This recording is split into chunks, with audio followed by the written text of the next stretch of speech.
Lisboa, com uma tese intitulada Transgressing Boundaries, Jesuits, Astrology and Culture in Portugal. O Dr. Luís Ribeiro é ainda bolseiro de doutoramento da Fundação para a Ciência e Tecnologia e é membro do Centro Interuniversitário de História das Ciências e Tecnologia.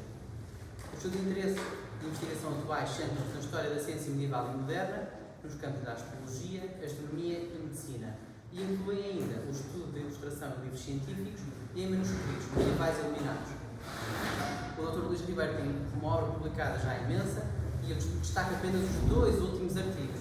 Para mais informações podem visitar, por exemplo, a página da Academia. Recentemente publicou 2 artigos muito importantes. Um deles, na revista Annals of Science, em 2020, intitulado The Bounded Heavens, Defining the Limits of Astrological Practice in the Iberian Indices, e com o professor Henrique Leitão, em 2018, no Journal for the History of Astronomy, Astrology with New Eyes, the Telescope in Astrological Prognostication. É a nossa honra ter aqui o Dr. Luís Ribeiro. O palco é seu. Muito obrigado. Obrigado, Francisco, pela apresentação. Muito obrigado também pelo convite. É um prazer vir aqui falar. E hoje vamos então falar sobre um tema que, ao princípio, pode parecer um pouco fora do vulgar. No fundo, porque nós estamos a falar de jesuítas, portanto, a relação dos jesuítas com a astrologia. E começo exatamente pela capa desta apresentação, que foi exatamente escolhida por evidenciar, então, um manuscrito de astrologia judiciária, composto pelo padre Simão Falório, mestre de matemática no Colégio da Companhia de Jesus de Santo Antão. Portanto, aqui temos um manual de astrologia, portanto, um compêndio astrológico escrito por um mestre de matemática do Colégio de Santo Antão, portanto, um dos professores da aula da esfera. Então, como é que isto surge? Qual é o contexto em que nós temos que compreender este tipo de testemunho, este tipo de manuscrito? Ora,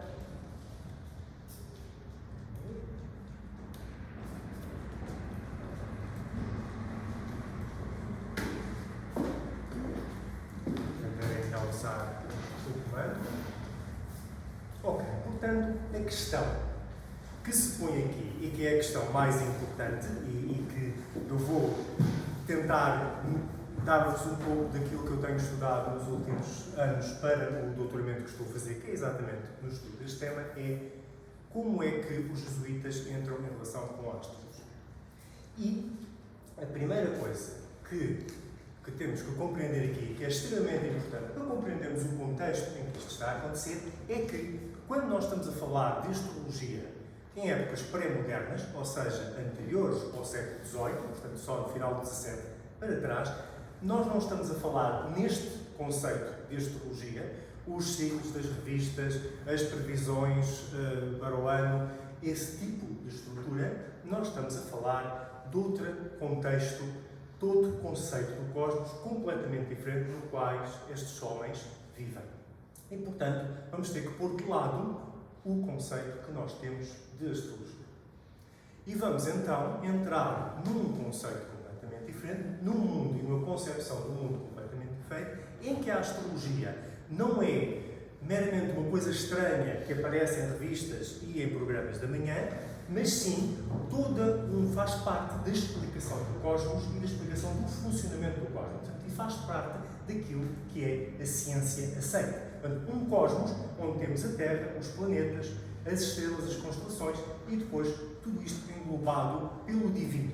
Não é? Portanto, e este tipo de ilustração representa muito bem a Terra ao centro, um mundo geocêntrico dos 4 elementos, as esferas dos planetas com as constelações e os signos do zodíaco e depois Deus e a sua hoste angélica no Empírio, portanto, fora da criação, a envolver toda a existência. Portanto, é neste contexto e nesta concepção do cosmos que a astrologia está a ser estudada e a ser praticada.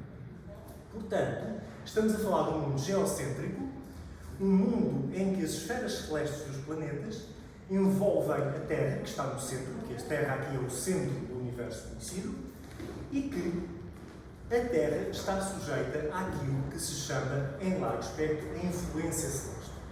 Falar da influência celeste seria muito complexo e requeriria uma palestra para termos todas as abrangências, todas as variações que existem neste conceito, mas podemos, de uma forma resumida, dizer que o conceito aceito desde a antiguidade até meados do século XVII e às vezes estendido até ao século XVIII, dependendo do ambiente académico em que estamos, é que os céus, ao moverem-se, os planetas, ao moverem-se, portanto, toda a dinâmica de estrelas e planetas a moverem-se diariamente ao redor da Terra, causariam determinados efeitos na matéria a matéria física, portanto, a matéria elementar, a matéria não divina, da qual a Terra e os corpos físicos eram constituídos.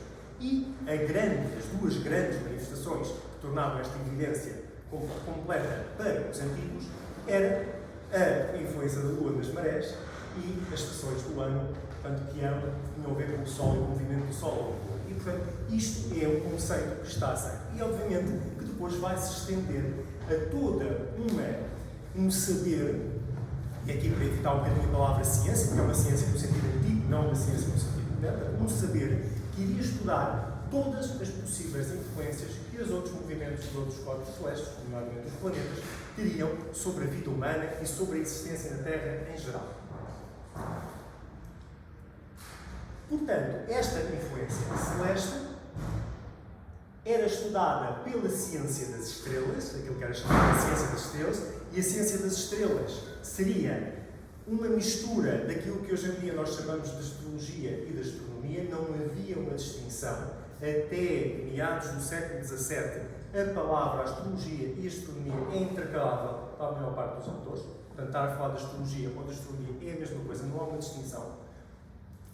E esta astrologia ou astronomia dividia-se na chamada ciência especulativa ou contemplativa, que seria a componente teórica da ciência das estrelas, aquilo que nós hoje em dia chamamos de astronomia, portanto, a medição dos movimentos dos planetas, a previsão do posicionamento dos planetas, e depois aquilo que se chamava a parte judiciária, portanto, a astrologia ou astronomia judiciária, o termo também existe, que era a parte prática.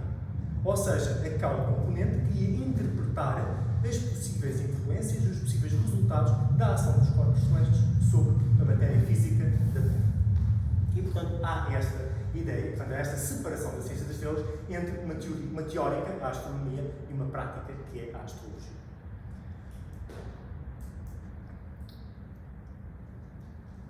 Isto iria desenvolver-se em vários ramos, que eu aqui resolvi ilustrar esta ilustração muito interessante, que eu não conhecia e que encontrei agora quando estava a preparar exatamente esta apresentação, em que o que temos aqui é um debate entre os filósofos e a mãe natureza, e ladeada pela medicina e por outra figura que eu ainda não consegui identificar, mas o ordem, o equilíbrio, as leis, não é? Portanto, as leis e a medicina, a mãe natureza, e a mãe natureza segura os fios, digamos assim, do ser humano.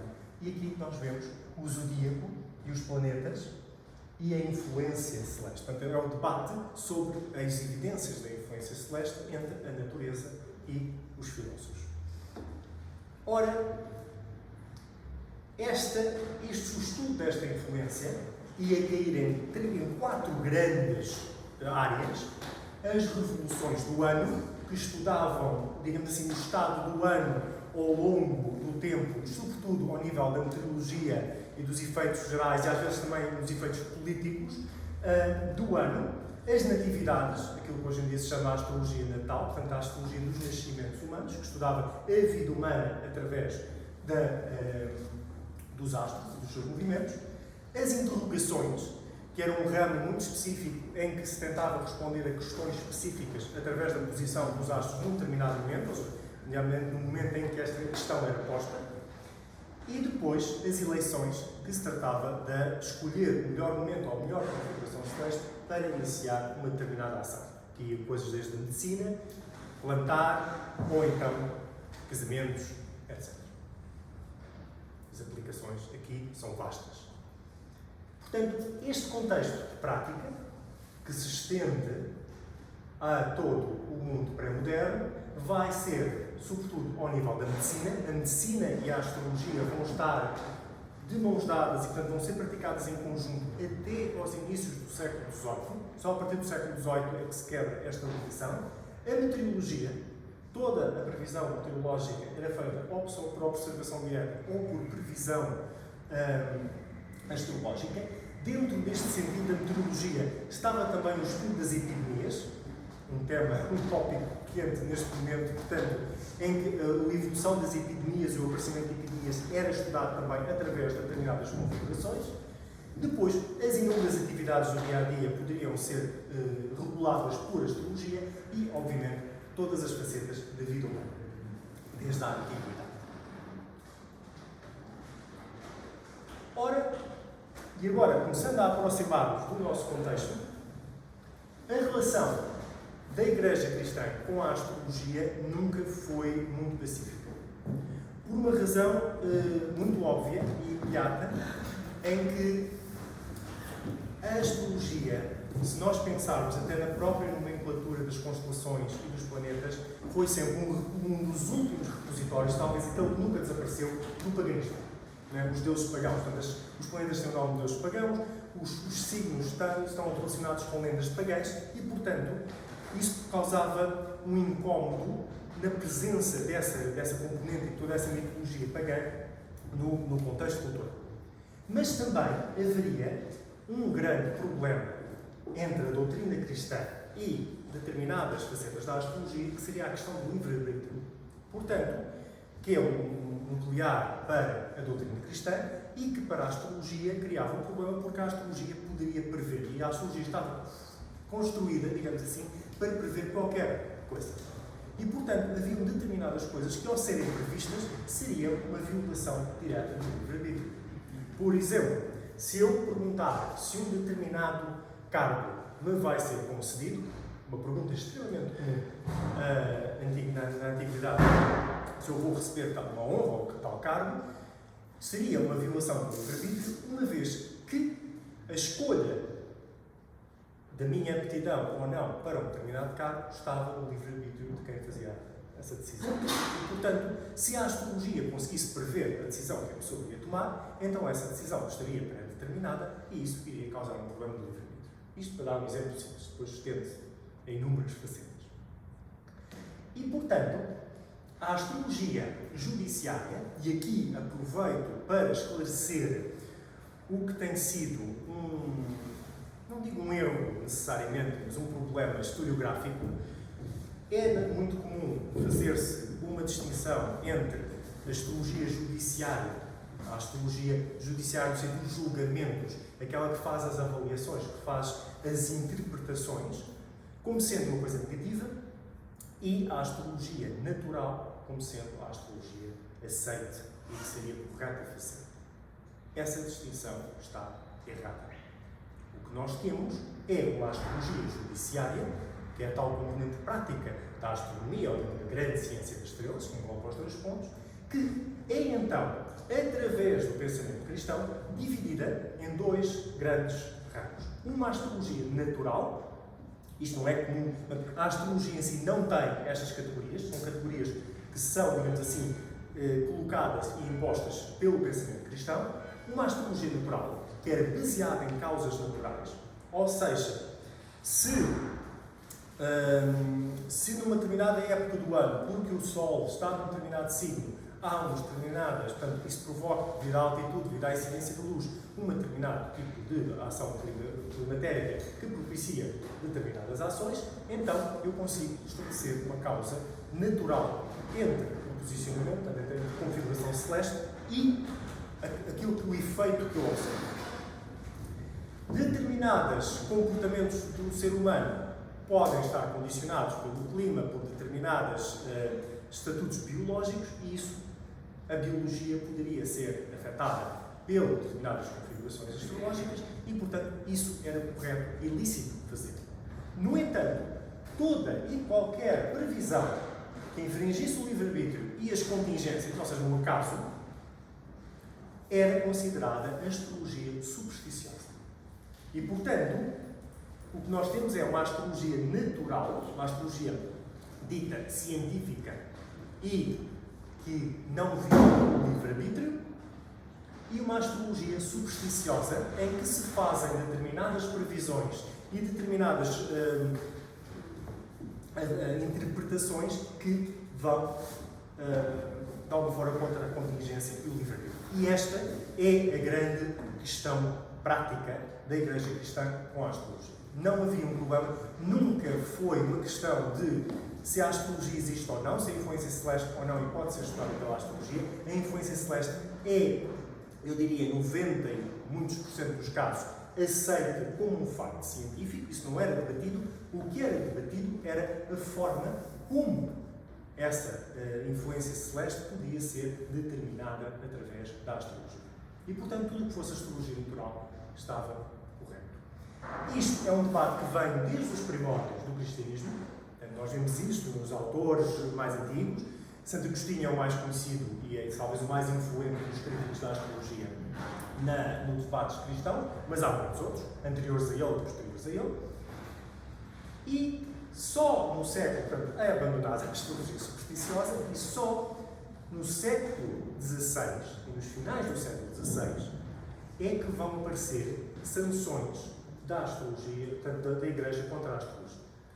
Poderia haver debates, poderia haver, digamos assim, uma certa regulação, mas leis, bulas e uma ação direta sobre a prática astrológica só aparece com o Concílio de Trento em meados do século XVI.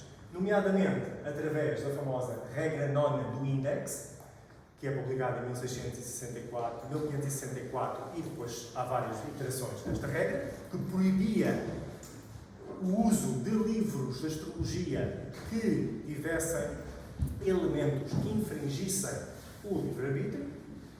Isto depois, só isto é outro tema para uma palestra em si, portanto é um tema muito complexo.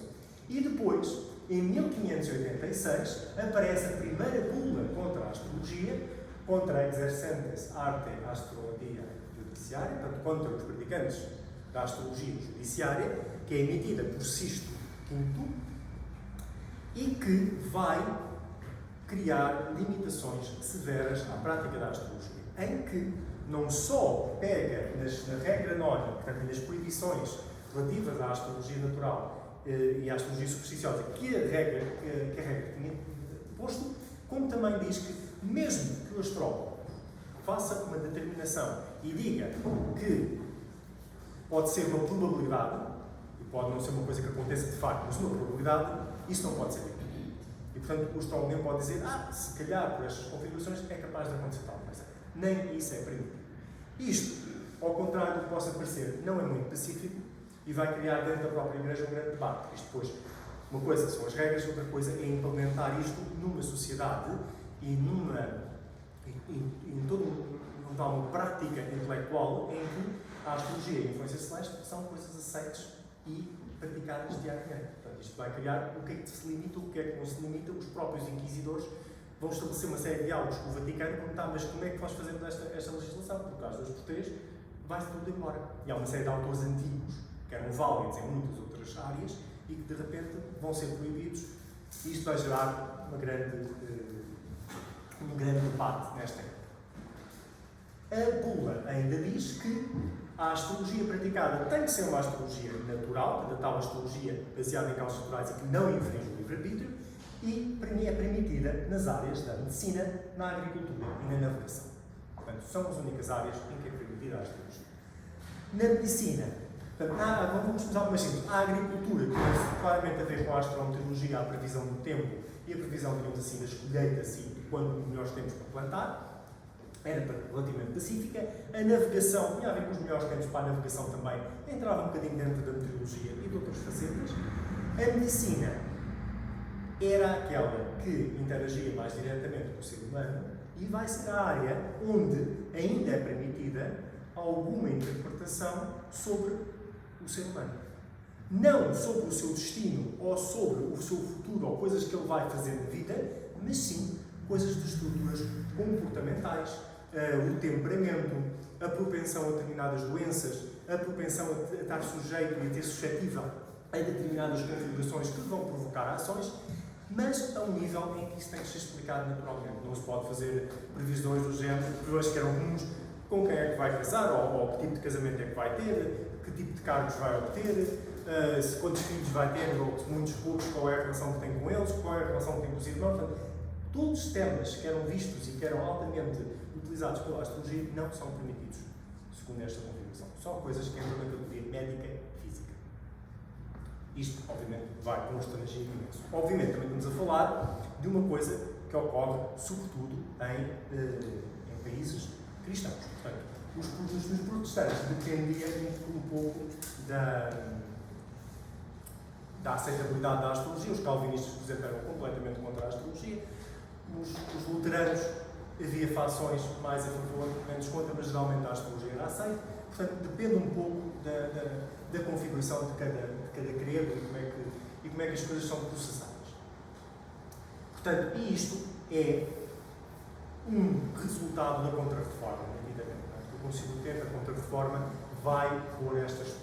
Não se sabe exatamente, ainda não se conseguiu perceber exatamente o porquê. Porque é que tão tardiamente a Igreja resolve tomar uma ação direta? Há quem sugira, entre as possíveis causas, uma das possíveis causas seria haver uma prática astrológica na pregação protestante. A uma dada altura é muito utilizada a astrologia e as configurações celestes para, digamos assim, promoverem a causa protestante e as alterações que eles querem promover no cristianismo. E, portanto, isso seria uma das razões pelas quais isto não seria permitido ao nível do mundo cristão, católico. É uma possibilidade. É difícil às vezes perceber exatamente o porquê das coisas. Então, tendo em conta este prelúdio, ainda não chegámos ao nosso ponto, vamos então ao contexto jesuíta.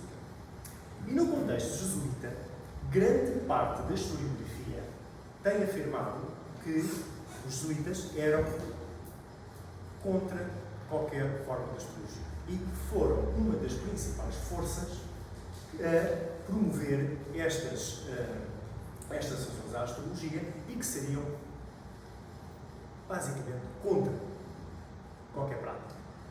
O que vai contradizer aquele primeiro slide que nós vimos, no manual de astrologia judicial. Porquê é que há esta noção? Porquê é que a historiografia insistiu neste ponto? Primeiro, se calhar a resposta mais simples é que não há estudos suficientes sobre esta área. A astrologia não é uma área historicamente que tem sido muito estudada e há muita coisa ainda por ver. Mas, sobretudo, porque o que nós vamos encontrar nas publicações jesuítas vão ser, sobretudo, publicações anti-astrológicas. Se nós vasculharmos os impressos, vamos encontrar impressos anti-astrológicos. Eu só trouxe aqui dois, que são muito influentes, de Benito Pereira, contra as falsidades e as artes supersticiosas, portanto, que vai ser um tratado contra a divinação em geral, mas também vai ter um capítulo muito importante contra a astrologia. Benito Pereira era um influente teólogo jesuíta, um professor de filosofia no Colégio Romano, e, portanto, ele vai ter uma força de ação muito grande na própria linha de pensamento dos jesuítas, e ele é completamente contra, ao ponto de achar que a influência celeste não é passível de ser interpretada por qualquer ciência humana. Portanto, ele tem uma visão muito radical disso e é muito influente. E reparem, estamos a falar de um livro que é publicado em 1591, anos depois da bula ser promulgada. Portanto, isto vai tudo, digamos assim, é tudo consequências. Estamos aqui a ver o impacto da bula em ação. Ele também vai ser uma figura muito importante, porque ele vai ser uma das grandes vozes, e agora vamos desviar-nos um bocadinho da astrologia, contra o uso da matemática para a explicação do mundo natural. E está envolvido num grande debate que existe na escola jesuíta do Colégio Romano no final do século XVI, sobre até que ponto é que a matemática tem capacidade de descrever a natureza. Para nós é uma coisa um bocadinho estranha, porque hoje em dia a ciência e a natureza são descritas basicamente pela matemática. Mas aqui vai haver uma certa luta entre o discurso da filosofia natural e o discurso da matemática. E, portanto, ele é uma das vozes contra a matemática. Lembrem-se que na matemática está incluída a astrologia. A matemática tem como dentro dela a astronomia e a astronomia inclui a astrologia. Portanto, um dos argumentos é que a previsibilidade que a matemática é suposta ter é perigosa. E isto, imediatamente, tem uma ligação com a revisão astrológica. Portanto, isto depois é um conceito muito intricado.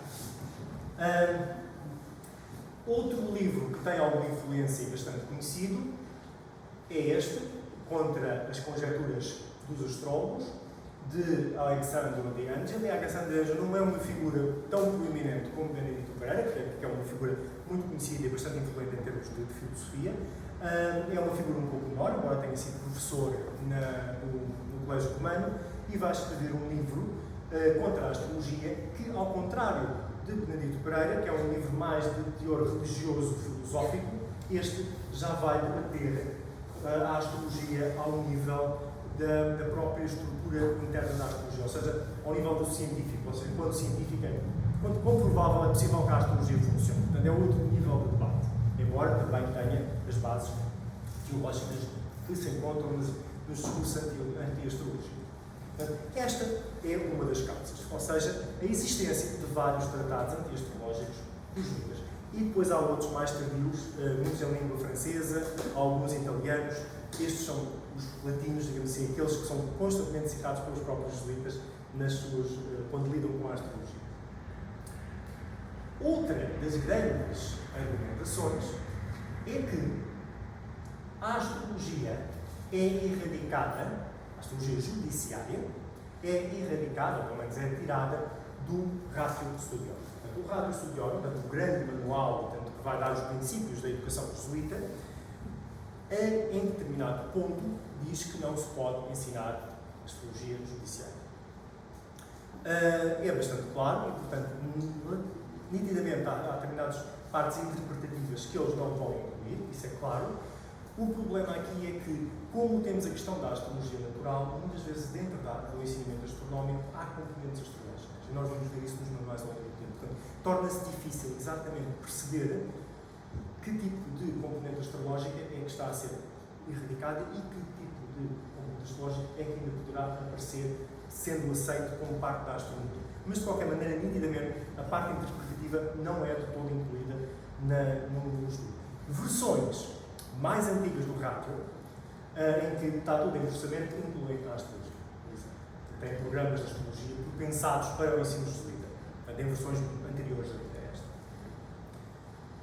E o Ratio está em debate durante muito tempo. Outra das grandes evidências que são dadas pela historiografia é a que Cristóvão Colvin, que é uma das grandes figuras da educação matemática jesuíta, portanto é um grande astrónomo e matemático, no seu livro, que é o Comentário à Esfera de Sacrópolis, que é um livro extremamente influente no ensino da astronomia, todo o final do XVI e princípios do XVII, erradica a astrologia. O que não é exatamente verdade.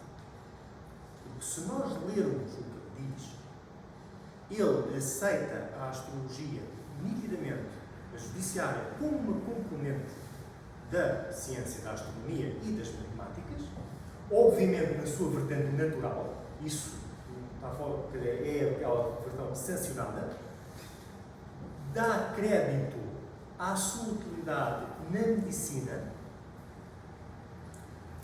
mas no fim diz simplesmente que no tratado dele ele vai tratar da parte teórica da astronomia e, portanto, não vai abordar essas aplicações práticas. O que nos está a dizer que ele reconhece perfeitamente que há uma aplicação prática, há um lugar para a astrologia, e simplesmente ele escolhe não tratar disso no livro dele. O que, tendo em conta que ele é publicado em 1585, quando a bula já está a ser escrita e quando já há um debate em Roma, então presta a ser a bula, é natural e que ele não quisesse.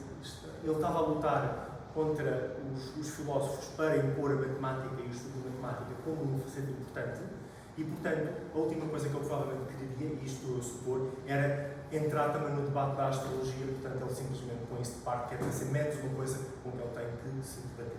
E então vai-se debater simplesmente ao nível da filosofia com o uso da matemática.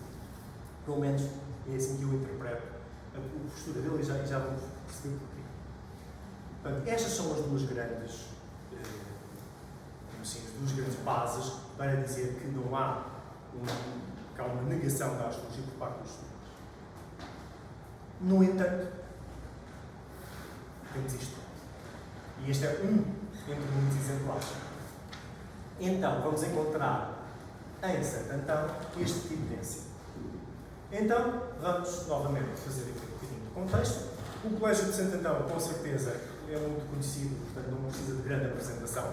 É uma das instituições mais importantes, muito estudada por Henrique Leitão, que é o meu orientador de tese, e portanto ele fez um excelente estudo sobre o impacto para a ciência portuguesa do Colégio de Santo Antão e o ensino da matemática no Colégio de Santo Antão.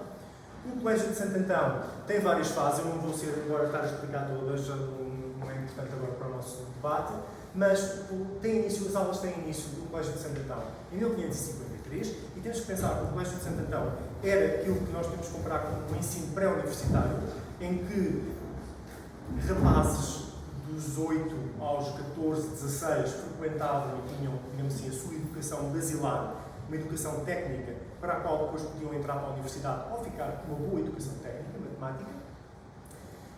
Em termos de ensino de matemática, tinha ensino de matemática, filosofia, etc., mas ensino de matemática, as mais antigas aulas conhecidas são aulas sobre a esfera de Francisco Rodrigues, que terá dado isto logo no início, de 53 a 56, ele depois parte para Goa e vai ser reitor do Colégio de Goa, portanto, estamos a falar de 3 anos de aulas, não mais que isso.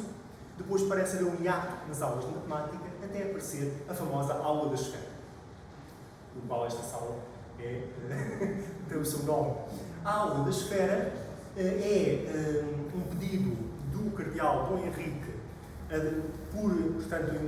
verdade, do rei Dom Sebastião, por intermédio do cardeal Dom Henrique, em que eles dão financiamento para a construção do novo edifício do Colégio de Santo Antão, mas com a troca pedem que sejam dadas uma série de condutas notáveis, entre as quais uma aula de matemática, que prepararia a matemática, a astronomia e a navegação, a tal aula da esfera, mas o pedido é feito na década de 60, isto demora muito tempo, e só em 1590, pensa-se, começam as aulas da esfera, começam a dar-se, com a figura que está à frente, João Delgado.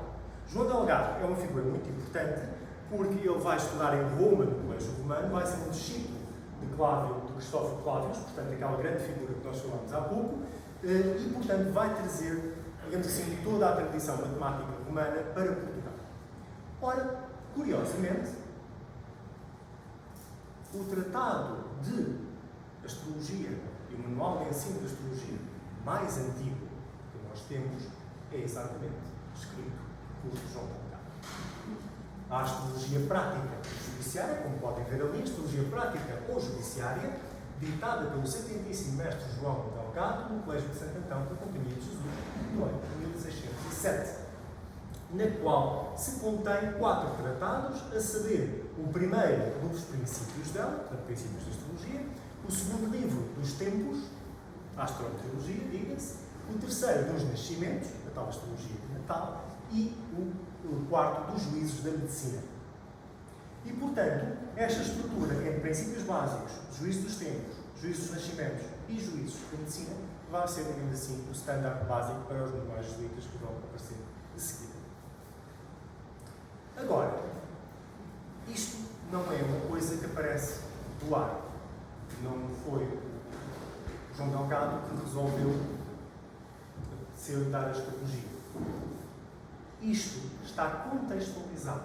Ou seja, a astrologia, as lições de astrologia de 1607 são parte de um curso completo de cosmografia, ou seja, matemática e astronomia, que começa em 1605 e se prolonga até 1607, e do qual o último segmento, a última secção, é a astrologia prática. Ou seja, durante os primeiros 2 anos são dadas as bases teóricas e matemáticas da astronomia, como é que se fazem os cálculos, como é que se fazem as observações, como é que os planetas se movimentam, quais são as regras, as leis, e depois põe-se esses dados em prática através da astrologia prática, a astrologia judiciária.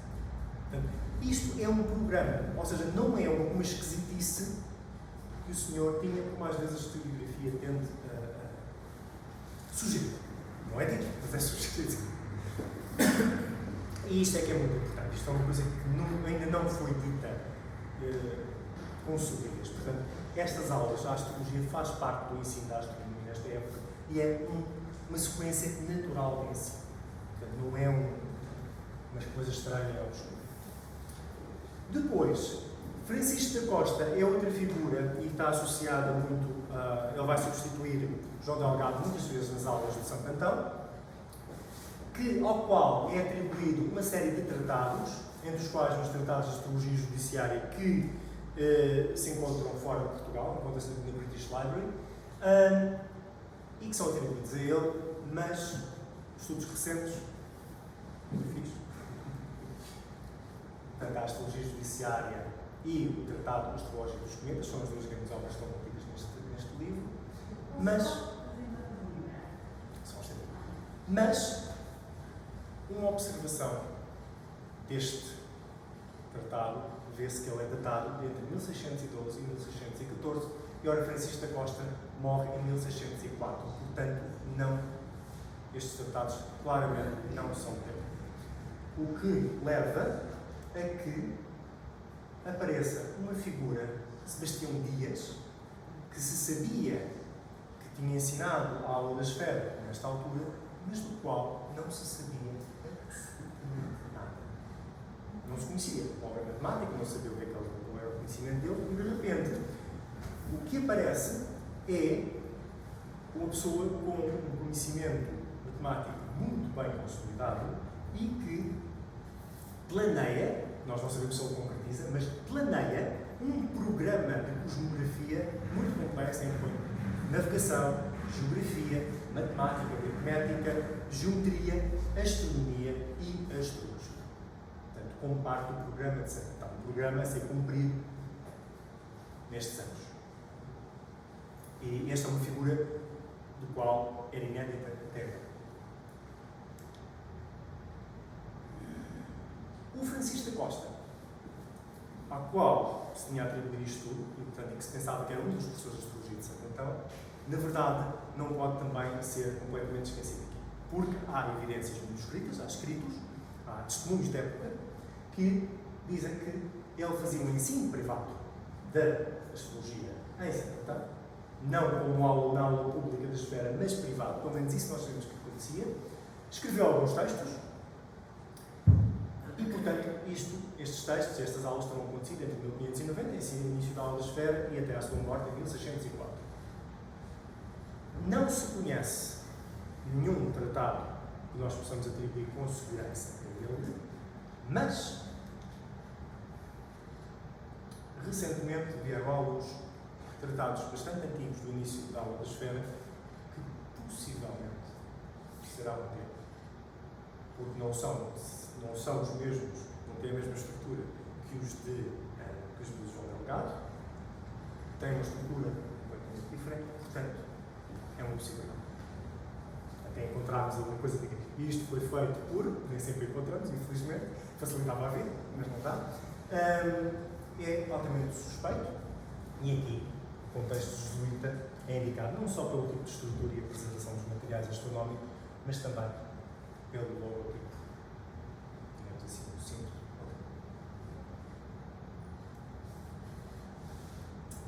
E outra figura, um bocadinho mais tarde, 1639, 1640, também professor da aula da esfera, Simon Fallon, conhecido em português como Simão Falónio, e que tem então a astrologia judiciária, e esta é a astrologia judiciária que eu apresentei como cabo desta apresentação, em que temos, porque tem este desenho muito bem feito, portanto, o escriba, digamos assim, desta cópia, esmerou-se na capa, e então temos o símbolo da companhia com os evangelistas e, portanto, toda uma estrutura, que é um tipo de estrutura de apresentação da época, astrologia nitidamente e descontraídamente em contexto religioso. Continua. Ele tem também outro tratado de astrologia prática, que não é de Santo Antão, mas foi lições que ele ensinou em Coimbra, que é, digamos assim, uma versão anterior deste tratado de astrologia judiciária, portanto, que mostra que há uma presença da astrologia no ensino, a outros níveis. Mais tardiamente, e este talvez seja o último dos tratados que existem de Santo Antão e já muito tardio, repare, 1702, 1705 é uma data que já entra no século XVIII adentro, numa altura em que em muitos meios académicos a astrologia já estava completamente fora e desacreditada. limitada, mas ainda temos o Tratado da Astrologia, também conhecido como Teatro Astrológico.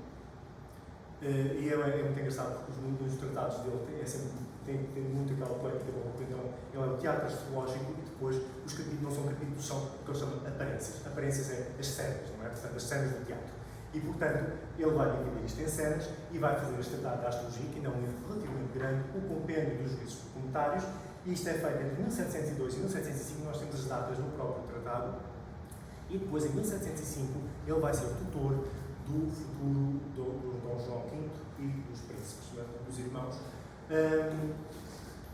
E há evidências que eu vou apresentar quando tiver a peça feita, no final deste ano, em que a astrologia, além de no contexto da astronomia, também era ensinada aos príncipes. Aliás, nós temos vários casos de tutores jesuítas a ensinarem astrologia, no contexto da astronomia, aos príncipes portugueses.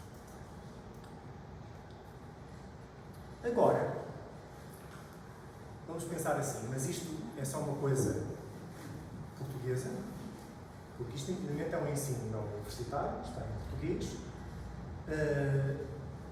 e é típico de Portugal? Não. Há evidências de que isto ocorreria no outro lado. Se calhar não tão bem participadas, mas existem. Então vamos rapidamente, para terminar, dar aqui algumas ideias. Cristóvão Clávio tem uma versão manuscrita do seu grande comentário ao Tratado da Esfera de São Carrasco, no qual coloca muito mais astrologia do que no livro impresso. Portanto, ele nitidamente escolheu não arranjar problemas e extrair isto tudo. É uma astrologia prática e interpretativa? Não. É uma astrologia de cálculo. Ele dá alguns princípios básicos da astrologia e depois explica como utilizar a astronomia para fazer cálculos, nomeadamente aqui temos tema celeste para o ano de 1664, no qual foi, portanto, quando foi a conjunção do Sol e da Lua, a 6 de agosto, na hora antemeridiana, agora não consigo ler tudo, portanto, conjunção do Sol e da Lua, cá temos o Sol e a Lua no mapa. Portanto, ele está a ensinar como é que se calcula o horóscopo, ou seja, o mapa astrológico de uma conjunção Sol-Lua. Uma coisa que seria utilizada muito comumente, por exemplo, a previsão astrológica ou para a medicina. Estamos a fazer práticas naturais da astrologia.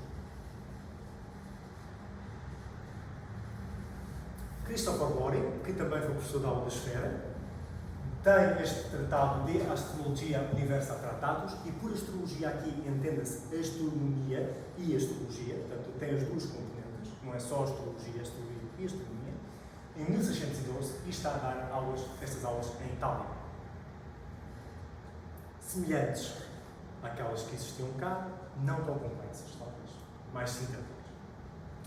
Hugo Sempel, que trabalha em Espanha, de origem escocesa, mas a trabalhar em Espanha, no Colégio Espanhol de Madrid, que tem um impresso, este é um livro impresso, que é um grande tratado de 11 livros de matemática, o qual o 11º é sobre astrologia e faz uma síntese da astrologia e das suas aplicações práticas, muito completa. Portanto, alguém que nitidamente conhecia a astrologia a fundo e sabia muito bem como é que ela se praticava. Isto é 1635. Mais ou menos contemporâneo do Simão Folónio. E depois vamos encontrar os jesuítas na China, John Oates. Desculpa. Um clica mais para mim.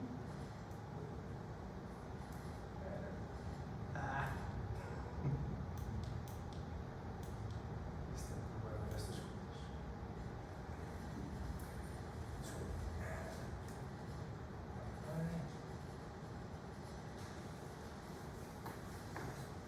Nada, vamos começar de novo. Jesuítas na China. Johann Adam Schall, portanto, um dos missionários de Bombel, um dos grandes nomes da missão da China, vai escrever este livro, o Tian Shui Xiong, que se pode traduzir mais ou menos como Prática da Astrologia ou Astrologia Prática. É um impresso, cerca de 1644. Aqui temos uma figura astrológica quadrada típica com as características das 12 casas e que era para introduzir aos chineses a prática da astrologia ocidental, de forma a eles substituírem as práticas divinatórias que tinham por astrologia ocidental, mais científica. finalmente, no Brasil, Valentim Stancel, que também foi professor da aula da esfera, vai publicar Uranófilos Celestis Peregrini, portanto, as peregrinações celestes de Uranófilos, portanto, do amante de Urânio, em que a figura do Uranófilos, nós vemos aqui na gravura ilustrativa, é acompanhado da musa da terra e da musa do céu, Urânia e Genocide, acho eu, é o nome, em que vão explicar todo o sistema do mundo e da terra, e nos qual ele vai debater a astrologia, o seu funcionamento, os seus limites, como é que ela funciona, o que é que se pode fazer. E isto é de 1685, e também conhecemos dele um tratado, um discurso astronómico sobre o estupendo e fatal cometa de 1689, em que temos aqui uma cópia do diagrama central, em que nós vemos a constelação do Escorpião, a constelação do Centauro, portanto, são constelações do hemisfério sul, muito visíveis no hemisfério sul, em que vemos aqui o cometa, e depois está aqui marcado os pontos todos, portanto, a trajetória do cometa ao longo do tempo, isto depois tinha toda uma interpretação associada, que ele depois foi. Portanto, com esta apresentação toda, isto é um pequena amostra, isto já não fica assim tão estranho. Portanto, o que nós temos aqui é um manual de astrologia prática, que fazia parte, desde a disciplina da aprendizagem da astronomia, composto por um mestre de matemática. Portanto, porquê? Porque a astronomia e a astrologia eram ciências matemáticas, faziam parte da estrutura da matemática.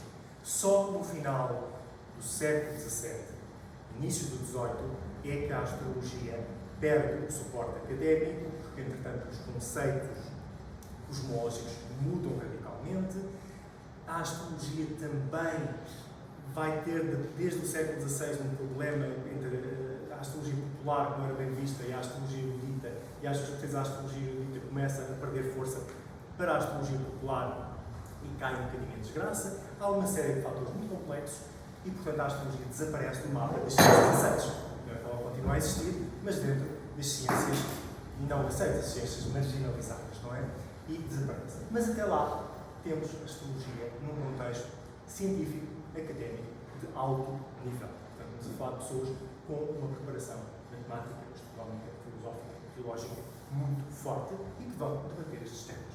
Outra coisa que eu também quero deixar bem clara aqui, todas as práticas astrológicas que eu observei até agora, feitas por jesuítas, são práticas que estão perfeitamente dentro dos cânones aceitáveis pela Igreja. Ou seja, nunca há aquela ideia que podia surgir muitas vezes de sim, eles vão praticar uma coisa que não é completamente aceita pela Igreja. Não. Toda a parte ética, religiosa, teológica, que suporta aquela prática da astrologia, está muito bem esclarecido por qualquer outro destes autores. Eles estão a praticar uma astrologia sancionada e, aliás, eles estão a tentar promover uma prática lícita, sã e cristã da astrologia. Portanto, há toda essa componente para além da parte científica.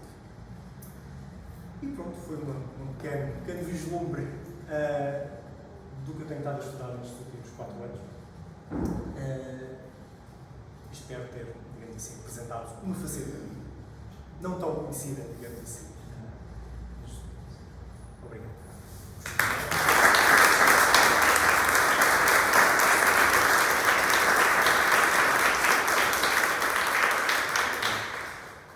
Muito obrigado, Luís. De certeza que há muitas perguntas para o Luís. Eu tenho algumas, mas se alguém tiver alguma pergunta para o Luís, de certeza que ele tem todo o gosto em. Havia alguém com uma pergunta?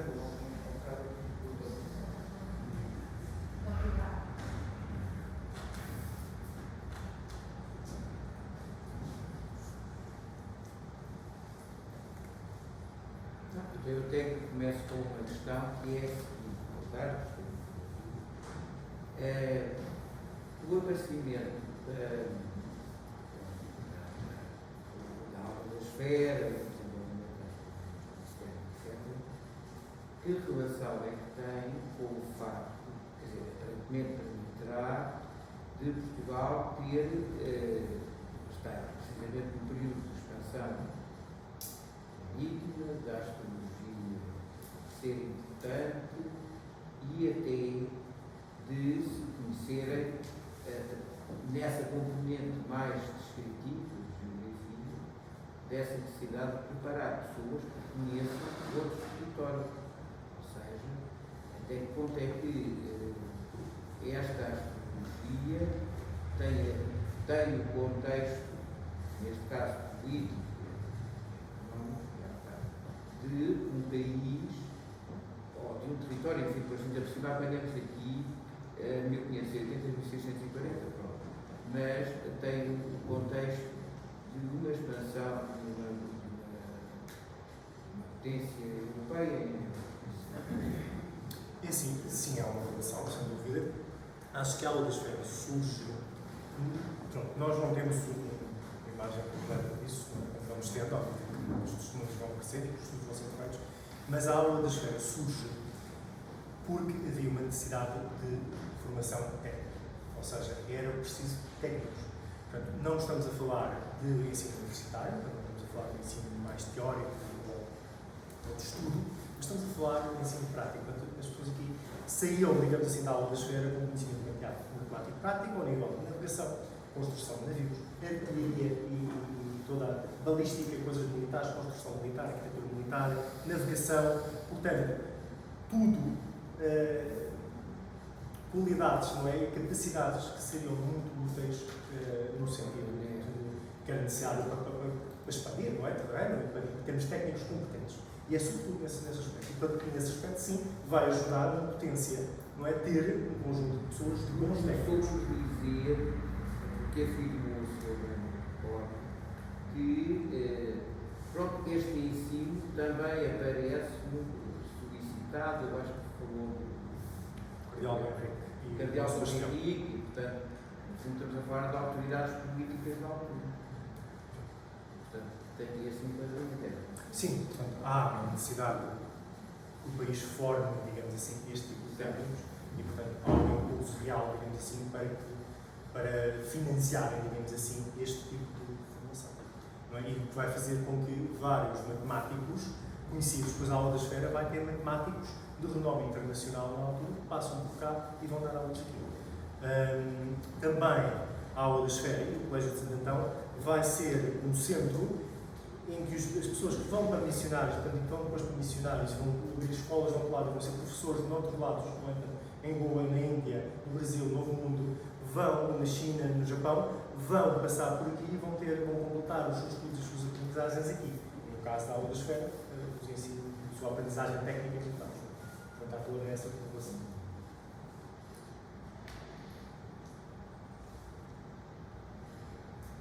Mais perguntas? Comentários? Existe uma nomeada, isso é uma história engraçada que nos está associada.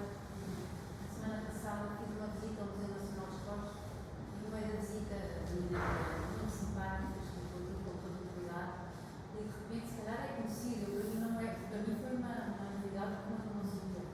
Então, um dos postos, assim, o rei Dom João V, assim, mais importante que eu tinha, mais da roupa, pode haver, acho que foi pelo casamento dele. As rodas do poste eram os astros todos, os mapas astrológicos. Sim, não é para uma astrológica, é a representação zodiacal. Sim, a representação do zodíaco é uma constante em termos da arte, não é? Sobretudo aqui em Portugal, no barroco, digamos assim, na arte barroca aparece mais. Anterior a isso não são tão comuns, mas aparece muito. Porque, no fundo, o zodíaco faz parte daquilo que se olha para o céu, daquilo que se experiencia todos os dias. Não é? Nós, hoje em dia, vivemos muito aliados do céu, mas, para estas pessoas, o céu é uma vivência diária contínua, não é? E, portanto, o zodíaco fazia parte do ciclo natural do ano, das estações, tinha a ver com a navegação, tinha a ver com as estações, com a agricultura, e, portanto, é uma representação basilar do universo, é uma peça de símbolo do universo e dos ciclos. E daí aparecer no contexto do underdog. E tem uma certa graça, porque ao mesmo tempo também havia as figuras profanas dos deuses e isso tudo, que eu acho que, no fundo, pode parecer que até tem uma coisa a ver com a outra, mas não tem nada. Uma coisa é profana, não é? E outra coisa é astrológica, que é uma ciência, no fundo, para mim é uma ciência, claro.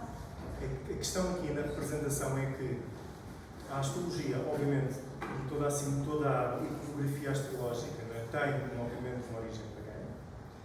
Ela vai ser cristianizada, arabizada, etc. Portanto, vai ter uma adaptação, no nosso caso, ao cristianismo, vai se tornar uma iconografia que não é mitológica, mas astrológica, e depois vai ser misturada com o revivalismo neoclássico, não é? Portanto, o classicismo que aparece com a Renascença, em que aparece depois, convive depois com outras simbologias pagãs que não são necessariamente astrológicas.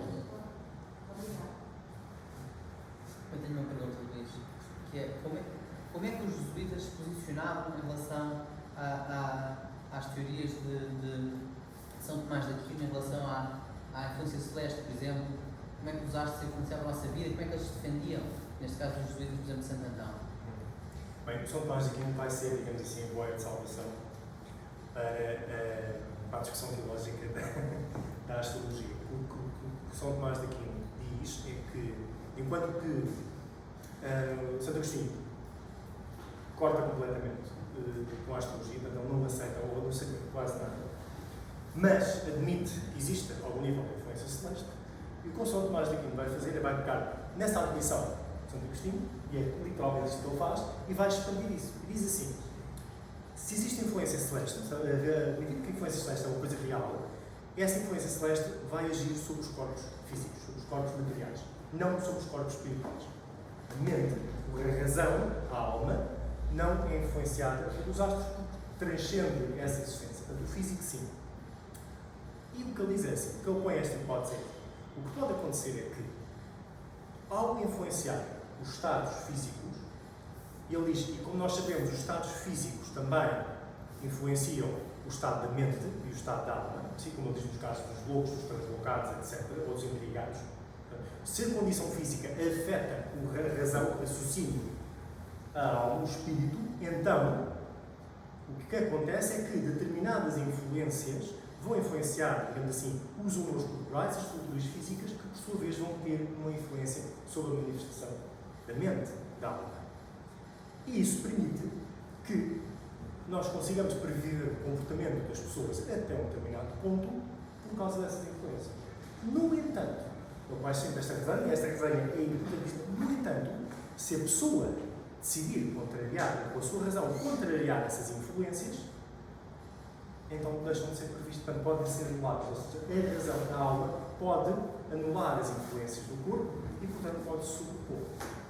Obviamente, ele depois diz que não há muitas pessoas que consigam fazer isto. Ou seja, Mas no contexto particular dos jesuítas, em que, como nós sabemos, que eles dizem que, já na Ratio Studior, devem seguir Aristóteles no ensino da filosofia, e São Tomás de Aquino no ensino da teologia, portanto é natural que eles seguissem a posição de São Tomás de Aquino diz respeito à astrologia. Exatamente. E, portanto, essa vai ser a base teológica. E vai ser a base forte para a defesa da astrologia no geral, no mundo cristão. Contra Santo Agostinho. Contra Santo Agostinho. E depois há esse debate, quem quer ir contra usa Santo Agostinho, quem quer ir a favor usa São Tomás de Aquino. E depois há aqui um debate, como São Tomás de Aquino é aquelas figuras incontornáveis, não é, basilares, não dá para negar a São Tomás de Aquino, e nós vamos ver os teólogos jesuítas exatamente basearem São Tomás de Aquino, e os grandes teólogos jesuítas desta época basearem-se em São Tomás de Aquino para dizer sim, podemos perfeitamente fazer mapas de pessoas, desde que tenham dentro das constituições estabelecidas por São Tomás de Aquino, que são influências corporais que estão a afetar o comportamento da pessoa. E então aí nós podemos prever coisas para a medicina, para as tendências gerais do corpo, mas a pessoa pode sempre escolher contrariar essas tendências, não é? É sempre a premissa que é feita. O livre-arbítrio pode escolher não seguir essas influências. E essa vai ser, digamos assim, o grande núcleo de defesa da astrologia. Muito obrigado. Logo nos primeiros slides iniciais, quando fazia referência à influência celeste ou à ciência das estrelas, disse desde a habilidade, eu acredito que princípio que era a habilidade helénica que se fazia prestar. Mais à frente, já no fim, quando está a mostrar os tratados e mais obras, numa de Christopher Pavlos, em que se dá um tema, aquele tema era quadrado normalmente muito associado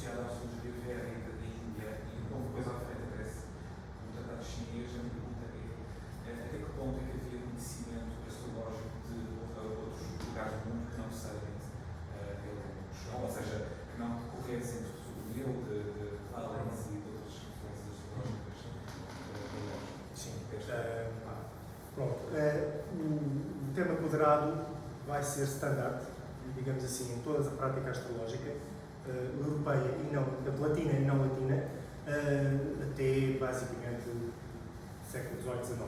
Depois é que começa outra vez a utilizar-se o redondo. E pensa-se que é uma questão de prática, que é mais fácil desenhar do que estar ali com compassos e ser uma desgraça. Tal que seja mal com tinta da China, sabe perfeitamente desenhar círculos com tinta fluida, é aquela experiência fantástica que todos nós. Mas, pronto, é uma questão de usar, portanto, o mapa quadrado é comum, não é? E o Tratado de Velocidade Chinês, curiosamente, nós vemos um mapa quadrado de influência ocidental, porque os quadrados que os chineses utilizavam nas influências que têm são outras. Agora, em relação, obviamente, o que acontece é que nós temos uma influência, nitidamente, no Ocidente helenística, não é? Tanto helenística, depois com uma que passa, portanto, babilónica, helenística, persa, arábica e depois toda a interpretação latina destes conceitos. Portanto, é uma mistura muito grande. Noutras tradições, nomeadamente a hindu e a chinesa, vão ter outras vias que não são tão ptolomaicas, não é uma área que eu estudo particularmente, mas há quem tenha estudado isto, são de outros autores, nomeadamente Doroteus, que vai ser um autor muito influente para os hindus, e para depois toda a linha da China. Portanto, os chineses vão ter influências da astrologia hindu, da astrologia helenística mais antiga, nas suas versões mais antigas, através do autor Doroteus, e depois mais tarde, na terceira onda de astrologia árabe, não é? Árabe persa e árabe que vai decorrer. E, portanto, quando os jesuítas, por exemplo, chegam à China, vão encontrar estas práticas lá. Portanto, não está vazio. Há uma prática de astrologia ocidental, mas não por via latina, mas por via arábica, persa e hindu. Que eles depois acham que é insuficiente, porque depois eles vêm com uma tecnologia matemática e de instrumental muito mais sofisticada do que eles tinham. Portanto, há toda a adaptação cultural. Isso, por acaso, é um ponto muito interessante. Tanto quanto eu sei, isso foi sido uma discussão que temos tido no nosso grupo de investigação, não há aparentemente contacto. Quando os jesuítas chegam à Índia, nós não temos grandes evidências de contacto da astrologia ocidental com a astrologia praticada na Índia, que é um marco cultural deles, e até agora não há mistura absolutamente nenhuma. Aquilo ficou por ali invisível até muito, muito tarde. Aparentemente, segundo os especialistas do tema, até ao século XIX, isso fica completamente invisível. Eu queria agradecer imenso a exposição, porque eu sou católico e estudo astrologia há 30 anos, e portanto isto para mim é um tema que me diz muito. E queria clarificar aqui uma ou duas questões. A primeira era o dicionário, porque quando se fala da astrologia natural, à luz deste século XVII, não estamos a falar da astrologia de hoje. Ou seja, os padres, os jesuítas do século XVIII, depois de Santo Antão, não davam consultas astrológicas como se dá segundo o canão astrológico. Ou seja, a minha pergunta é: há evidências de consultas astrológicas dos padres jesuítas? Quer dizer, quem escreve manuais tem que praticar, tem que saber o que está a fazer. Mas aparentemente não há evidências. Pergunto. É sim, não tenho um papel em que tenha o horóscopo de X feito pelo padre. Quer dizer, não existe. Não há essa evidência. Não há essa São evidência. 3 mil escritos à mão. No entanto, podemos deduzir que sim, ou pelo menos até um determinado nível da vírgula prática, pelo tipo de explicações que são dadas. Inclusive, conceitos práticos àqueles que estudam a astrologia para não irem fazer asneiras e incorrerem em erros e irem contra a fé ou meterem-se em sarilhos por andarem a dizer coisas que não são lícitas, por exemplo. Portanto, há esse cuidado. Ora, esse cuidado sugere que havia uma prática alguma.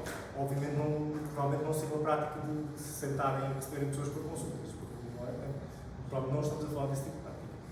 Mas não há Quem ensina a fazer tinha que saber praticar, não é? Em princípio. Quer dizer, não nem sempre, mas aí nota-se perfeitamente a diferença de quem está a ensinar e não sabe o que é que está a fazer, e o discurso fica perfeitamente teórico, quando nós vemos no manual conceitos práticos de como é que as coisas se aplicam, em que a discussão não é puramente teórica, e isso estamos a sugerir que a pessoa que está a explicar aqui sabe como é que aquilo é aplicado na prática e já viu aquilo ser aplicado na prática.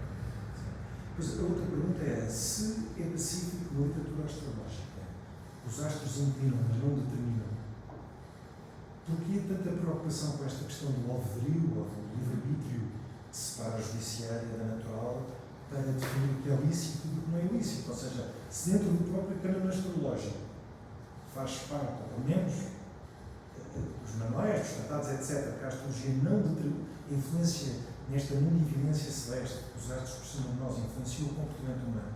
Esses astros não determinam o comportamento humano. Portanto, eu não perco o meu livro. A minha pergunta é: há algum debate filosófico sobre isto? Porque eu não vejo contradição face àquilo que eu sei dos documentos astrológicos. Só há debate filosófico sobre isso. Isso é uma questão muito complicada, porque é assim, num contexto cristão, os astros não podem determinar. Mas noutros contextos isso não é assim. Mas lá está. E a determinação faz parte. E o problema sempre da astrologia é que a astrologia é, na sua essência, uma ciência preditiva. Ou seja, eu estou a prever qualquer coisa, seja o que vai acontecer dali a não sei quantos anos, seja como é que aquela pessoa se comporta perante uma situação ou que doenças é que está suscetível. Isso é sempre uma previsão. E, portanto, a partir do momento em que eu faço uma previsão, automaticamente eu tenho qualquer coisa que está determinada. Tem que haver um determinismo qualquer, senão não vou conseguir estar a fazer. E, portanto, isso gera um problema. Isso é um debate extensíssimo ao longo do tempo, é quais são os limites da previsão astrológica. E isso é debatido pelos cristãos, pelos filósofos árabes, pelos filósofos persas, pelos gregos. É um grande debate.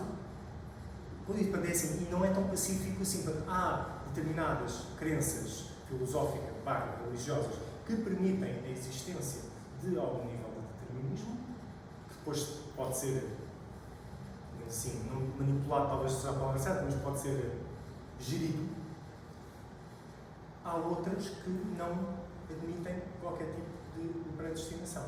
E, portanto, isso gera problemas. O problema aqui é que, se eu pegar na prática astrológica, por exemplo, no século XIII, todos os seus campos, 12, 13, e a colocar, de repente, em contexto do século XVI, século XVII, 80% daquilo que é feito não pode ser. Assim, essa era outra pergunta que eu tinha, era uma vez que isto tudo, este período histórico que retrata é feito com a Inquisição em Portugal.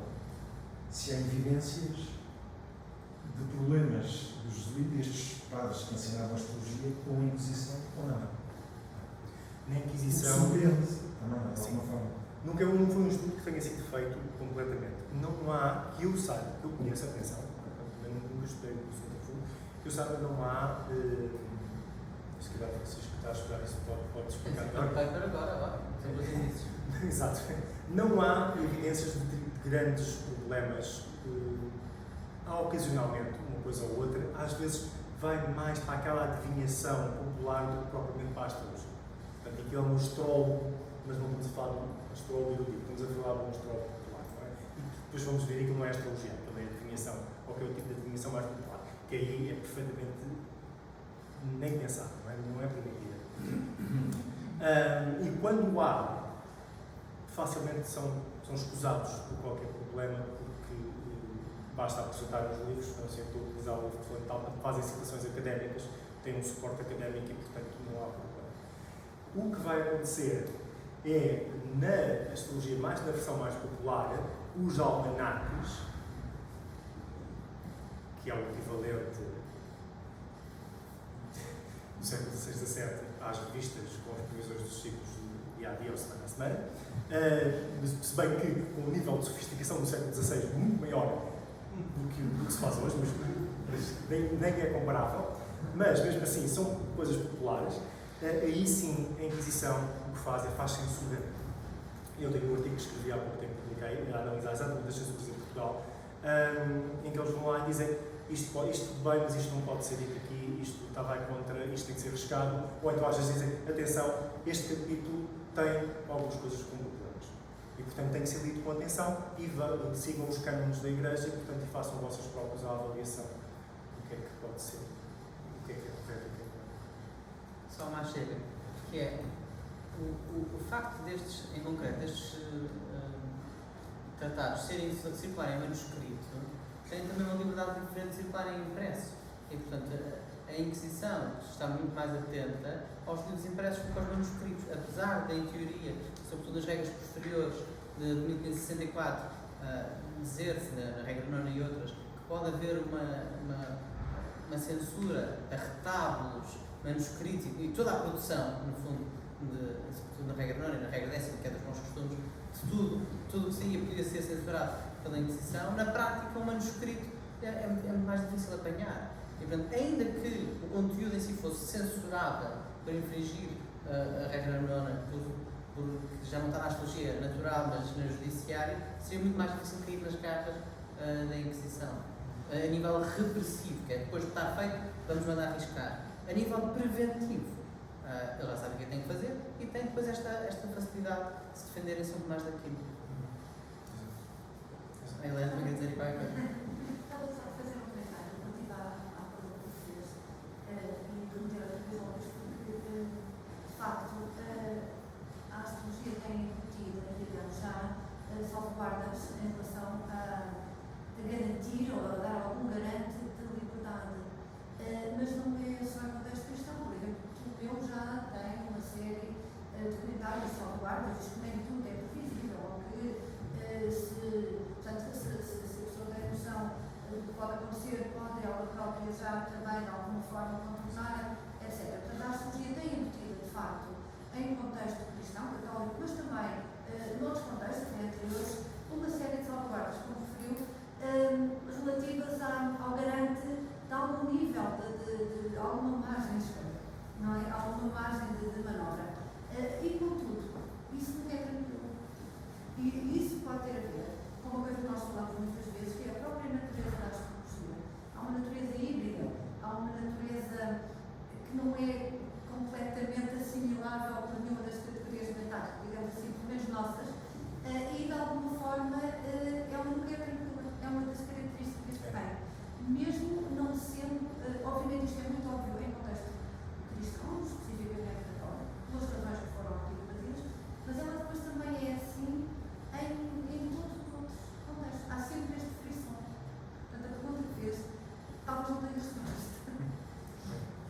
E também tem a ver não faz sentido, à luz da própria astrologia, em teoria e em tese, a tentação da astrologia é achar que há determinismo, mas para sermos rigorosos de acordo com os cânones astrológicos, o problema da não há. censura.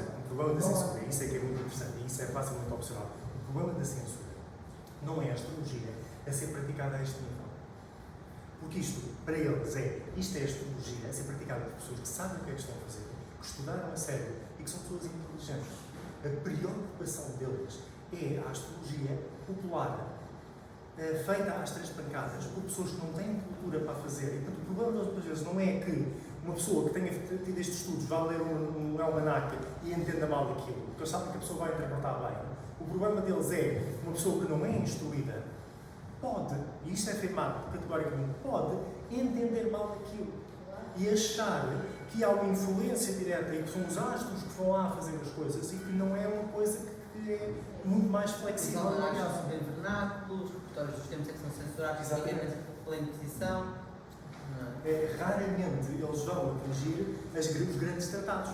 Os grandes tratados são muitas pessoas que não têm educação intermédia, que é este caso, ou universitária. Portanto, isso supõe-se à partida que as pessoas sabem o que é que estão a ler, têm uma instrução por trás, têm instrutores, têm professores que lhes ensinam a explicar os parâmetros daquilo. O problema da astrologia e da prática astrológica é sempre esse. Se for praticado por pessoas que sabem o que é que estão a fazer e sabem o contexto filosófico, ético, moral, religioso, etc., em que as coisas praticam, isso não há problema. Porque a pessoa debate e sabe defender-se, sabe explicar porque é que faz assim, ou porque é que aceita isto, ou porque não aceita aquilo. O problema é nas camadas populares, em que depois aquilo atinge o absurdo e o supersticioso, o famoso supersticioso que eles tanto combatem, e as coisas não fazem tão sentido. Isso, se quisermos saber, isso é observável hoje ainda, não é? A astrologia, quando vai à revista dos jornais, ou ao signo do dia, ou essas coisas todas, quer dizer, que beira o absurdo. Se nós compararmos, e mesmo comparando com a prática astrológica contemporânea, não é? Se nós formos uma prática astrológica contemporânea de alto nível, ou seja, bem estudada e que a pessoa é fundamentada, não tem nada a ver com o que nós vemos. Não é? Daí a minha preocupação preocupação aqui ao início, quando nós estamos a falar da astrologia, não estamos a falar daquilo que popularmente e vulgarmente nós vemos que é a astrologia. Não tem nada a ver. Qualquer semelhança é por coincidência. Temos tempo para uma última pergunta. Não é pergunta propriamente técnica, mas a Filipe trouxe aqui uma coisa. Havia uma última pergunta. Não. Diga, diga. Não, por favor. Então, um ou dois comentários e, de facto, duas perguntas. Uma. Então, o comentário é dizer que eu acho que é esta investigação desenvolvida. E, agora, eu penso que na apresentação da mesma tem que dar mais ênfase a este contexto, ou seja, o desenvolvimento da astrologia no Oeste de Santo Antão tem um contexto político ou social que favorece. Favorece que o permite existir. Que permite existir, pronto. Eu por acaso estou mais, não sei, pronto. À partida eu diria que é mais normal que um país, um território como Portugal, ele aparecer. E então a pergunta que eu agora lhe faria era a seguinte: conhece equivalentes noutras cidades, noutros países,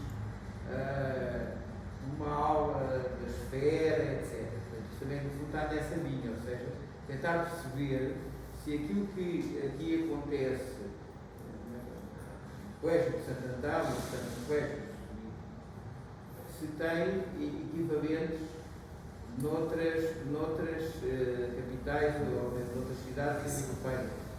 Isto também Sim. E repare, o que eu estou aqui a apresentar é um fragmento de um estudo muito complexo, que neste momento está com 366 páginas. Ora, em que isto é contextualizado, obviamente, a astrologia é ensinada a nível universitário em quase todas as grandes universidades da Europa, sobretudo aquelas onde há estudo de medicina ou tem uma tradição de estudo de matemáticas. Porque é um contexto onde a astrologia aparece como disciplina. Portanto, ela existe, sim. Portanto, há inúmeros exemplos. Nós aqui estamos a focar-nos ao contexto jesuíta, nem estamos a falar a nível universitário, estamos a falar a nível do ensino secundário, se é que nós podemos dar esse nome. Secundário, não é o nosso secundário, não é um bocadinho mais acima. E, portanto, sim, há bastantes. Até noutras cidades portuguesas, sim, nós temos ali um exemplo que é o Manual de Coimbra. E há outros que sugerem que haverá outros lados e provavelmente também em contextos de outros tipos de colégio que não jesuíta. Bom, eu agora trago só 3 coisinhas. Primeira, eu fui buscar aqui uma coisa que o professor Luís Ribeiro sabe que é, quando organizamos aqui os espólios da Botega, eu sou parador de Boteiras, diretor da revista, e historiador de serviço da parte SJ, e então, quando organizamos aqui os espólios da revista, há ali o Dr. Jacinto Guerreiro, que será o próximo convidado para este simpósio, para este seminário, e que vai falar precisamente dos fundos arquivísticos da Botega. E então apareceu este livrinho que o professor Luís Guerreiro já teve a oportunidade de o manusear, que eu acho que é engraçado para, se quiserem, com algum cuidado, olhar para ele.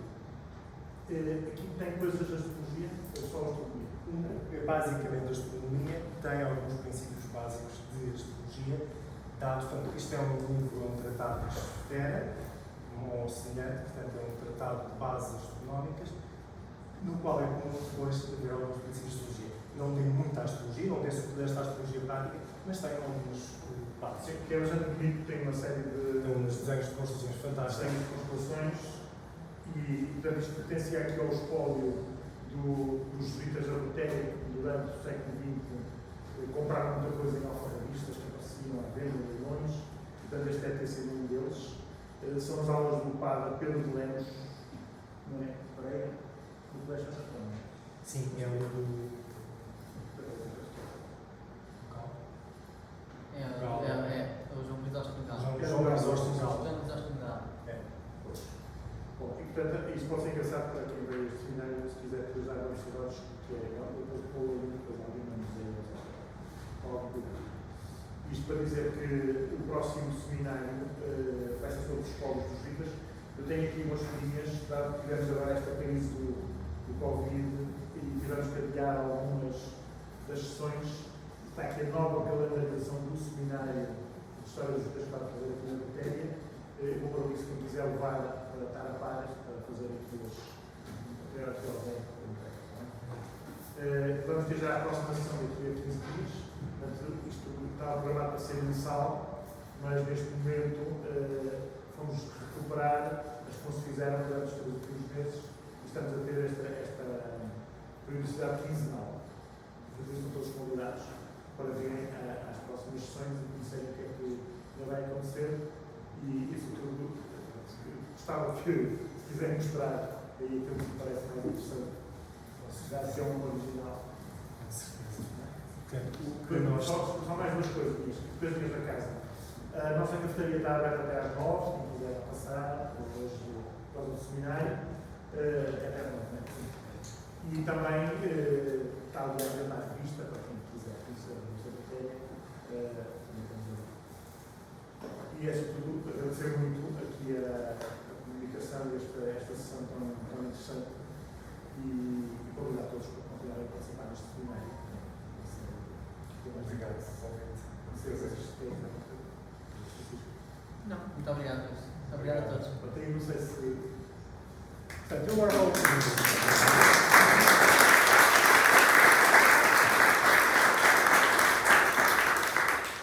o que nós temos aqui, nós temos vários tratados neste manuscrito. Um deles é um comentário à esfera de João de Sacrobosco. Portanto, João de Sacrobosco é uma autoridade, portanto, ele vai escrever um importantíssimo tratado de astronomia, não é de astrologia, mas de astronomia, a prática, princípios práticos de astronomia, que vai ser um ultra best-seller, porque vai durar durante séculos, portanto, é um tratado medieval, vai durar durante séculos como uma base fundamental para ensinamentos de astronomia, ou seja, quem começava a estudar astronomia, começava pelo Tratado de Sacrobosco, que é a astronomia básica. E há de haver, e portanto, como é a estrutura básica da astronomia, qualquer boa aula de astronomia começa por fazer um comentário à leitura de Sacrobosco dos vários princípios. E o que nós temos aqui neste manuscrito é exatamente a cópia de aulas dadas por Crisóstomo Galo, que é um dos grandes matemáticos desta época e que passa aqui por Portugal, e que, portanto, isto é de 1620, e portanto temos aqui as aulas dele, portanto temos um comentário ao Sacrobosco, um livro básico, prático de astronomia, em português, em que vamos ter os vários conceitos, depois podemos ver ali com mais calma, quem quiser, os vários conceitos das esferas, portanto, com a Terra no centro e as várias esferas planetárias, portanto, como é que funciona, toda a estrutura de funcionamento, o debate, aqui temos, por exemplo, outro diagrama com os símbolos dos planetas, Sol, Mercúrio, Vênus, Sol, Marte, Júpiter e Saturno, portanto, os planetas visíveis. O debate entre os vários modelos de explicação dos movimentos planetários, o modelo ptolomaico e depois o modelo ticónico, que era aquele que, digamos assim, que estava a substituir o modelo ptolomaico face às evidências mostradas pelo telescópio, que mostravam claramente, por exemplo, que Vênus andava à volta do Sol e não à volta da Terra, e, portanto, isso implicou uma revisão dos modelos e da explicação. E o heliocentrismo não era uma versão que os jesuítas aceitassem, embora ele explique aqui o modelo coperniciano, portanto, a hipótese copernicana, dá várias hipóteses, debate das várias hipóteses. Mas o modelo jesuíta vai ser o ticónico, o Sol aí no centro, as pequenas modificações, e vai fazendo a explicação das fases da Lua, as observações a várias latitudes, portanto, como é que se faz a observação do astro a várias latitudes da Terra, portanto, tem bases de navegação também, rudimentares, tem as constelações, as estrelas, as magnitudes, e aqui é que este livro tem eclipses, a explicação dos eclipses, o diagrama básico, depois obviamente com tudo muito bem desenhadinho, esta é uma cópia do luxo, e depois vai ter então um tratado das várias constelações e das várias características das constelações. Aqui temos a Ursa Maior, que é uma identificável por todos. A Ursa Menor acho que está antes, exatamente. lado ali indicado. E depois temos aqui um tratado enorme de constelações, Hércules, por exemplo, a constelação de Hércules, e outras mais conhecidas, deixa-me cá ver. Só para dizer que isto, tínhamos isto no nosso escola e nem sabíamos que tinha. Foi ali, mês de novembro do ano passado, que apareceu. Precioso, é assim, todas as testemunhas das aulas de Santo Natal são preciosíssimas. As constelações zodiacais, por exemplo, o touro, que quem estiver disposto para acabar muito cedo já consegue avançar esta altura do ano.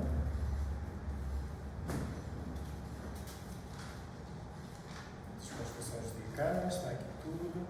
As constelações já do hemisfério sul também, as novas. Bom, por exemplo, aqui temos o índio e o tucano.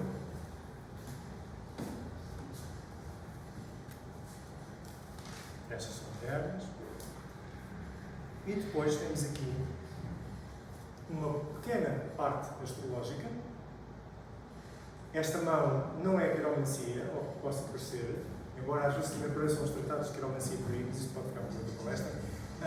Isto é uma mão, a mão é utilizada muitas vezes como mnemónica para contagem ou para características. Ele está a dar os vários atributos dos signos zodiacais pela mão, das várias características. E depois temos aqui o que se chama os aspectos, ou seja, as relações angulares que os planetas têm entre elas, que são aplicadas na observação, mas sobretudo depois na interpretação astrológica. Ele está a explicar aqui os princípios básicos disso tudo e por aí adiante. E depois várias outras coisas, técnicas de astronomia muito interessantes. Aqui é uma breve apresentação.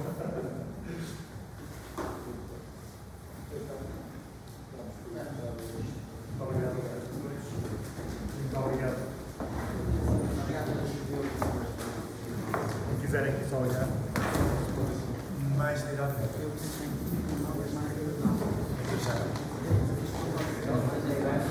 Sim, não é assim. Quem quiser aqui ver a possibilidade.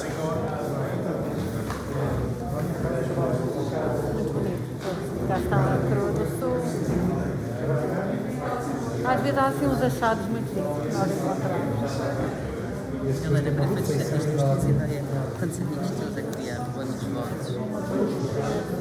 5 talvez, não sei, talvez. Só? 5. Sim, eu peço que sim. Contacto direto de 5 pessoas, vossas. Não, vai também. Estás bem.